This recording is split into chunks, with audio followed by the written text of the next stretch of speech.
इस दुनिया में हवस की बहुत सी इकसाम पाई जाती हैं, मगर उनमें सबसे ज्यादा मौलिक किस्म वो है जिसे दोनों फरीकैन आखिर तक मोहब्बत समझते रहते हैं। साल 2008 की बात है, जब मैं 25 साला नौजवान था। मैं इस कदर मोटापे का शिकार हो चुका था कि मेरा वजन 95 किलो हो चुका था। अपनी उम्र से 3 गुना बड़ा मालूम होता था। लोगों के तानों और खुद की अजियत को देखते हुए मैंने घर के करीब अवामी पार्क का रुख किया और दिलो दिमाग में ठान लिया कि अब मेरा ये दूसरा घर है। जब तक खुद को सेहतमंद ना कर लूं और वजन को नॉर्मल ना कर लूं, तब तक इस पार्क से नहीं निकलूंगा। बस फिर तो पार्क के 2 चक्कर लगना शुरू हो गए, सुबह फजर की नमाज के बाद और असर के बाद। रोजाना की जदोजहद शुरू हो गई। पहले 1 घंटा बहुत तेज वॉक करता, फिर मुश्किल वर्जिश को अपनी रोजमर्रा जिंदगी का मामूल बना लिया। पार्क में तरह तरह के लोग दिखने को मिलते, आते जाते सबसे इस्लाम दुआ होने लगी। वहां एक रमशा नामी लड़की भी असर के वक्त वॉक करती नजर आती। उसका भी कुछ मेरे जैसा हाल था, वो भी शदीद मोटापे का शिकार थी। उम्र 23 साल थी, जबकि वजन 84 किलो था। अपनी उम्र से बड़ी मालूम होती। सुनहरी रंग के बाल थे जिनको हाई पोनी की होती थी। वो कभी वॉक करती मेरे आगे आ जाती तो कभी मेरे पीछे। हम रोजाना एक दूसरे को देखते रहे। हमारे दरमियान कोई बात नहीं हुई। तकरीबन 1 हफ्ता गुजरने के बाद एक दिन ऐसा हुआ कि जब मैं वॉक करके बहुत थक गया तो खुद को रिलैक्स करने के लिए एक बेंच पर आकर बैठ गया। वहां पहले से किसी खातून की कुछ चीजें पड़ी थी, जिनमें एक चादर थी और पानी की बोतल भी। मैं थोड़ा साइड पर होकर बैठ गया। कुछ ही पल गुजरे कि रमशा वहां आ गई। मैं उसे देख के फौरन उठने लगा कि ये उसकी जगह है, मैं किसी दूसरे बेंच पर चला जाऊं। वो फूले हुए सांस में बोली, कोई बात नहीं, आप बैठे रहे यहाँ पर। मैं फौरन से बोला, आपका बेंच है ये? मैं बस खाली बेंच समझकर बैठ गया। अरे मेरे घर का बेंच थोड़ी है, कॉमन पार्क है, यहाँ हर बंदा बैठ सकता है। मैं ये बात सुनकर मुस्कुरा दिया। चले शुक्रिया आपका। वो मुस्कुरा दी, वो भी बैठ गई। तेज वॉक की वजह से उसका सांस फूला हुआ था। कितना मुश्किल है ना खुद को स्मार्ट करना, फिट करना। बैंड बजी हुई है मेरी तो। मैं उकताहट से बोला। वो हंसने लगी और बोली, सही बात है, बस अल्लाह किसी दुश्मन को भी मोटा ना करे, जीना हराम कर देता है ये मोटापा। वो ये बात करके पानी पीने लगी। उसको पानी पीता देखकर मुझे भी याद आया कि मुझे भी बहुत प्यास लगी हुई थी और वहां पानी नहीं था, तो मुझे मजबूरन सब्र करना पड़ा। लेकिन जैसे ही मैंने उसकी भरी हुई बोतल देखी, फौरन उसे पानी मांग लिया, जैसे उसको बहुत बरसों से जानता हूँ।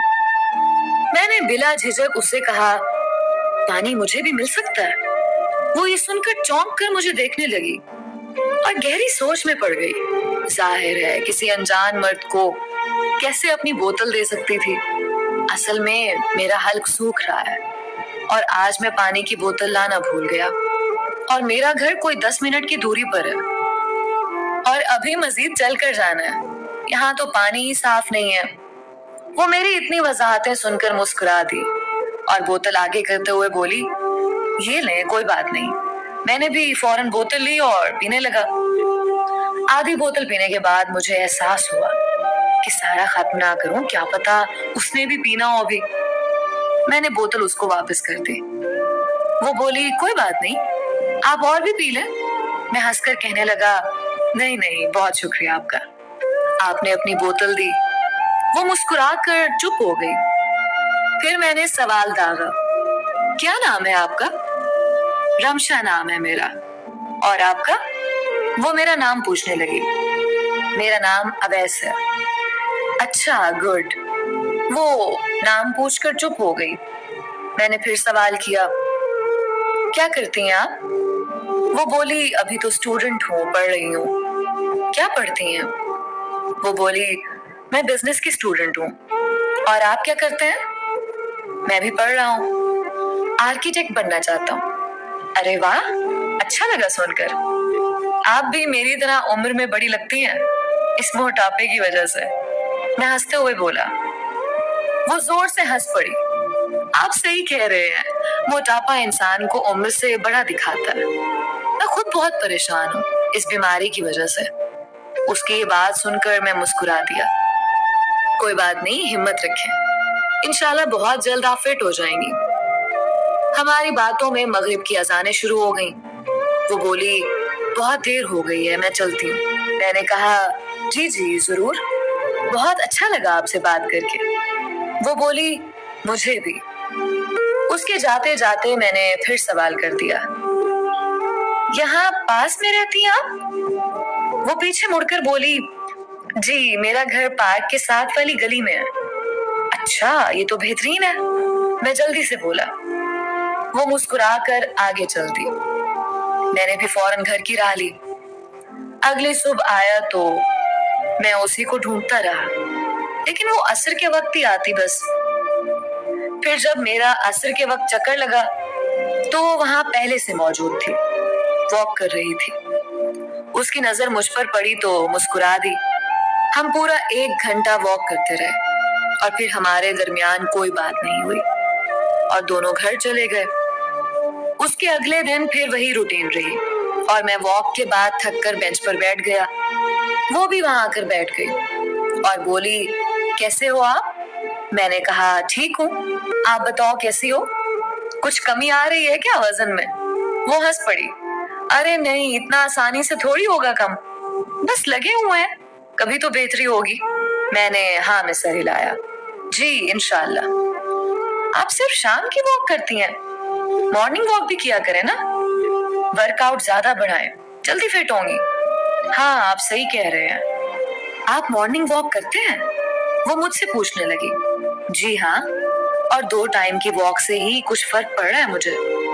میں نے 2 kg کم کیا ہے وزن، ابھی 1 ہفتہ ہوا ہے۔ وہ بہت خوش ہو کر بولی یہ تو بہت اچھا ہوا، ایسے ہی محنت کرتے رہیں۔ جی آپ بھی جوائن کریں نا مارننگ واک۔ جی انشاءاللہ کل سے۔ میں نے بہت سوچتے ہوئے بہت جھجک کر اسے کہا مجھے آپ کا نمبر مل سکتا ہے کیا، اگر آپ برا نہ مانے تو۔ وہ سوچتے ہوئے بولی کیوں؟ آپ کو نمبر کیوں چاہیے؟ بس ویسے ہی آپ سے بات ہو جایا کرے گی۔ اس نے اپنا نمبر دیا اور اٹھ کر چلی گئی۔ میں نے گھر جاتے ہی اسے میسج کیا آپ آئیں گی کل مارننگ واک پر؟ تھوڑی ہی دیر بعد اس کا جواب آیا آپ اتنا بول رہے ہیں تو آ جاؤں گی، ویسے آپ نے میرا نمبر کیوں مانگا؟ میں نے کہا بات کرنے کے لیے، آپ مجھے اخلاق سے بہت اچھی لگی ہیں۔ وہ اوکے کر کے خاموش ہو گئی۔ اگلی صبح جب میں پارک پہنچا تو وہ مجھ سے پہلے وہاں موجود تھی۔ میں اسے حیرت سے دیکھ رہا تھا۔ وہ بولی کیا ہوا اویس، اتنی حیرت کیوں ہو رہی؟ میں نے کہا نہیں، حیرت نہیں، خوشی ہو رہی ہے، اچھا لگا آپ کو مارننگ واک پر دیکھ کر۔ اب آپ دیکھنا بہت جلدی آپ کا وزن کم ہو جائے گا۔ ہم دونوں ہنس پڑے اور اپنے واک ٹریک پر چل پڑے۔ واک کر کے بیٹھے تو وہی روز کی گپ شپ۔ یوں 2 ماہ تک ہم روز ملنے لگے، روز باتیں کرتے اور گھر جا کر بھی باتیں ہوتی۔ ہماری دونوں کی دوستی ایک دوسرے میں دلچسپی میں بدلنے لگی۔ آہستہ آہستہ ہمارا رجحان بڑھتا گیا۔ کچھ مہینوں بعد ہمارا اچھا خاصا وزن کم ہو گیا، ہمیں بہت خوشی تھی۔ ساتھ ہی ہماری دلچسپی مزید گہری ہوتی گئی۔ اب میں نے اسے شادی کے لیے پرپوز کر دیا۔ اس نے کہا اتنا بڑا فیصلہ لیتے وقت تم نے کیا سوچ کے میرے بارے میں یہ سوچا کہ مجھے لائف پارٹنر بنانے کا ہی سوچ لیا؟ اس کے اس سوال کا مجھے کوئی جواب نہیں پتا تھا۔ میں نے کہا تم اچھی لگی ہو بس۔